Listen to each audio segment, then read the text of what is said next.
Olá, sejam muito bem-vindos a mais um episódio do podcast Vozes do Recomeço. Hoje nós estamos com Maria José, ela é diretora fundadora do Desafio Jovem e responsável pela captação de recursos da instituição.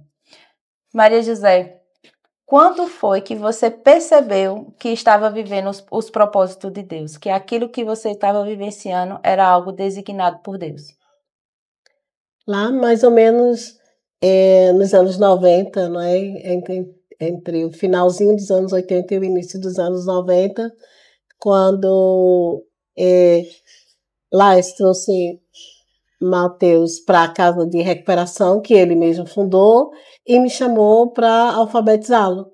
Eu já era professora, já ensinava em algumas escolas aqui da cidade de Caruaru, mas assim, estava meio que me mudando para morar em Recife, por conta da faculdade lá que eu ia fazer na época. Então ele me chamou para alfabetizá-lo e eu, enquanto estava aqui, ainda fui e comecei a alfabetizá-lo. Houveram alguns acontecimentos na fundação da instituição, quando fizeram algumas reuniões lá na instituição para montar uma diretoria. E ali eu e uma colega minha, Josiane, que hoje já faleceu, nós conversávamos a respeito disso e o Senhor fazia a gente sentir que o Bartô, que naquele dia não estava presente nessa reunião, estava lá atrás porque ele era o primeiro interno e estava passando por muitas crises e de abstinência, e aí ele não estava naquele momento. Mas o Senhor fazia a gente entender que ele seria a pessoa responsável por aquela instituição. De forma que a gente ficou assim um pouco admirada, mas passado algum tempo eu fui para Recife me mudar e quando eu cheguei lá eu acabei no final de semana indo a uma reunião de oração e quando eu cheguei eu de novo com a minha amiga Josiane e não me lembro se Creuza estava, mas nós assistíamos à escola dominical e nesse dia uma das irmãs veio falar comigo a respeito de Bartô, ou Mateus, né, que a gente chamava a princípio ele de Mateus. E ela me descrevia a pessoa dele e perguntava se eu conhecia uma pessoa desse jeito. E eu disse que sim, porque a aparência dele naquela época toda detonada de droga, de pico e de outras coisas, era fácil de identificar. Eu disse que conhecia.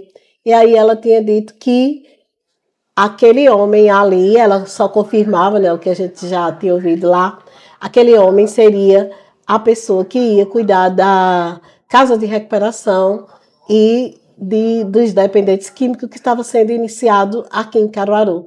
Na verdade, a casa estava nos preparativos para serem fundadas. E aí, assim, houve aquele processo todo de que eu estava me mudando e eu não queria voltar. Mas acabei que, ouvindo o chamado de Deus, eu resolvi voltar para Caruaru.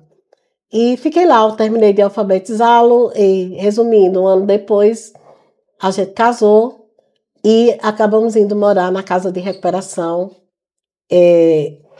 inicialmente uma casa improvisada.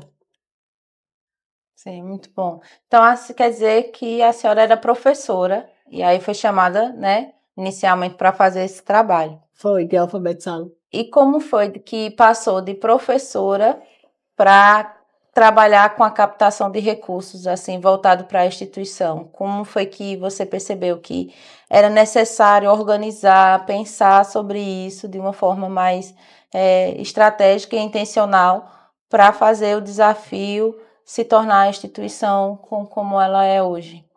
A gente começou bem devagar, né? Assim, como foi lá nos anos 90, durante acho que uns 10 anos por ali, a gente fazia prestação de serviço, eu não diria bem isso, mas a gente fazia algumas limpezas em escolas, capinava, ajudava na manutenção de algumas escolas nas quais eu era professora, e aí depois saiu divulgando para outras escolas e isso ajudava na manutenção. Fazíamos campanha de alimento, que ajudava muito na alimentação e de outros. Depois fizemos em algumas empresas e vivíamos de doação realmente das pessoas que vinham na instituição. Passado algum tempo, aí eu comecei a conhecer algumas instituições que já faziam essa captação de recursos. Foi em Fortaleza, conheci lá uma e trouxe a ideia aqui para Caruaru. E aqui nós começamos. Como nós não temos dinheiro para montar um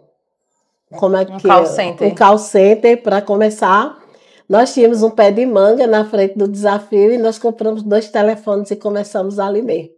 Uma lista amarela. Uma lista do páginas amarelas, uma carteira de escola convencional e 2 telefones Vesper. Sim. E estamos até hoje.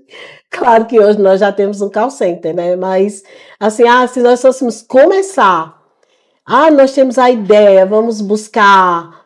Não tínhamos ninguém, nada. Nós fomos buscar mesmo as páginas amarelas, aprender o que a gente conseguia aprender em alguns livros, porque não tinha internet, não tinha um monte de coisa. E a gente começou ali mesmo, e de lá para cá a gente foi aumentando, desenvolvendo. Então quer dizer que essa captação de recurso mais formal, ela começou debaixo de um pé de manga, com 2 telefones e uma lista telefônica, né? Exatamente. Debaixo do pé de manga quando não chovia. E aí, como foi assim, hoje o recurso do telemarketing, ele é essencial, né? Para que a manutenção da instituição ela seja feita. Qual é assim a importância de cada doador, independente do valor, para a instituição? O que é que esse recurso chegando aqui na instituição, como isso mudou a vida assim e o tratamento dos meninos que estão lá em cima? Na medida que o tempo foi passando, a gente foi se organizando, não é?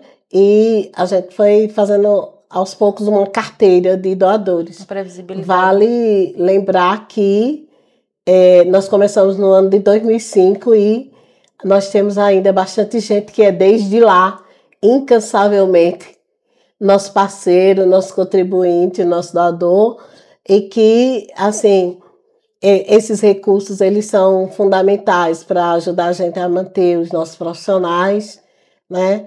Boa parte da alimentação, construção do prédio, né? Que, como eu disse a vocês, a gente começou debaixo de um pé de manga, então prédio nós não tínhamos, e aos poucos nós fomos tudo de pouco e devagar. 2 telefones, um pé de manga. E para começar a construção do desafio, um saco de cimento e 100 tijolos. E os alunos. Então, assim, veja, hoje nós temos dados, né, como 96 novos acolhidos em 2024 passaram pela instituição, 32.400 refeições e também 960 acompanhamentos. Acompanhamentos ambulatoriais. Peraí, cadê o do psicológico? É 620, vamos lá. Vamos de novo, tá? Então, assim, quando você vê esses números, né, dados de 2024, que diz que 96 novos acolhidos passaram pela instituição em 2024 e 620 atendimentos psicológicos, 32.400 refeições servidas durante todo o ano. Esses números, eles eram previsíveis. Hoje, o que a gente pode esperar de 2025? Qual é a sua intenção, assim, a sua expectativa para 2025 em relação a esses números? Assim, se a gente for comparar, hoje a gente é bem chique, né, com relação à distribuição de alimentos e a alimentação dos nossos internos. Ela hoje é bem melhor, tem um acompanhamento muito bom, uma distribuição também, e vale salientar também que a gente ajuda as pessoas na comunidade. Sim. Cerca de 200 famílias por ano a gente consegue abençoar, às vezes com um pouco mais do que a cesta natalina, dependendo do ano. Sim. Não é? E acompanhar também os nossos internos. Então, assim, para 2025 eu espero que a gente esse ano alcance mais famílias, que a gente consiga trazer mais benefícios. A gente já construiu a área de lazer, né? Nós já temos algumas coisas construídas, mas nós estamos pensando em alguns cursos, né? Em implantar alguns cursos, que nós já temos a área da reciclagem, mas precisamos ampliar na questão dos cursos lá dentro e na manutenção geral do prédio, dar uma boa reformada, ampliada por ali. Esse programa de 9 meses ele é dividido em 3 etapas, os 3 primeiros meses, depois até o 6º mês e o último período, que é os 3 últimos meses, onde ele já está se preparando para ser recebido na sua casa, na sua família, ou já se preparando também para trabalhar, ou para reassumir a sua vida, digamos assim, a sua casa e a sua família. O dia do acolhido aqui, ele começa às 5 da manhã. Ele acorda às 5 é alguma coisa, em seguida ele vai para o auditório, onde é feito o primeiro culto, o primeiro momento de oração. Ele faz uma meditaçãozinha, em seguida ele vai para o refeitório, onde ele fará a primeira refeição, que é o café da manhã. Em seguida, às 8 horas, 8 e alguma coisa, eles são direcionados para alguma atividade como terapia ocupacional. E aí eles se dividem na casa entre as várias atividades que a casa tem e eles vão para lá. Às 11 horas eles param, tomam banho, retornam para o refeitório, onde eles vão fazer a segunda refeição, o almoço. Em seguida, depois do almoço, eles têm um período de descanso até as 2 e alguma coisa da tarde, retornam a mais um período de terapia ocupacional, e aí, nesse período, pode ser que eles tenham alguns atendimentos ambulatoriais, ou psicológicos, ou terapêuticos. Algumas atividades desse tipo são realizadas durante esse período. À noite, eles jantam e vão novamente para o auditório, onde eles terão alguma palestra ou culto de algumas igrejas que são nossas parceiras e que vêm ministrar uma palavra à noite para eles.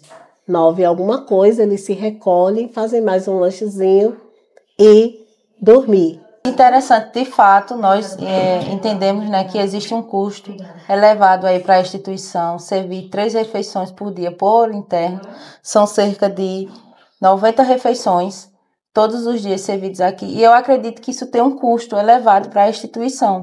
E qual é o valor desse custo, dessa diária de um interno aqui na instituição?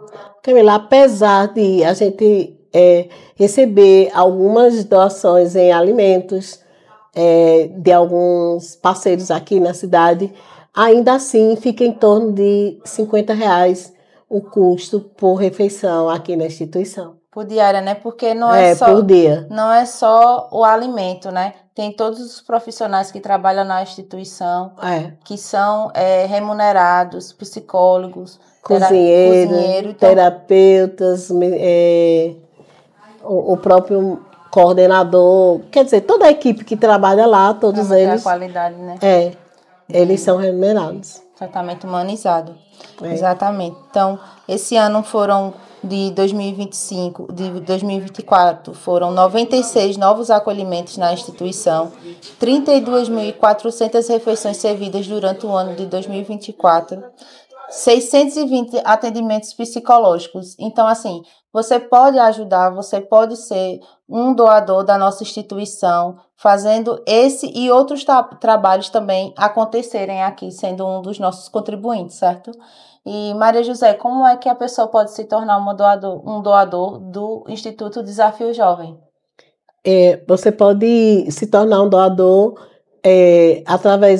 vai receber, às vezes, pode ser que você receba uma ligação das nossas operadoras e elas vão lhe convidar a fazer parte desse grupo que já há 35 anos mantém essa instituição, ou você pode ligar para um dos telefones que vai aparecer aí na tela e se tornar um doador nosso, ajudando como você puder, com uma diária, 2, 3 ou de alguma outra forma. Maria José, muito obrigada. Acredito que vamos ter ainda muito assunto para desenvolver. Você que é o coração dessa instituição, uma pessoa designada por Deus para fazer esse trabalho.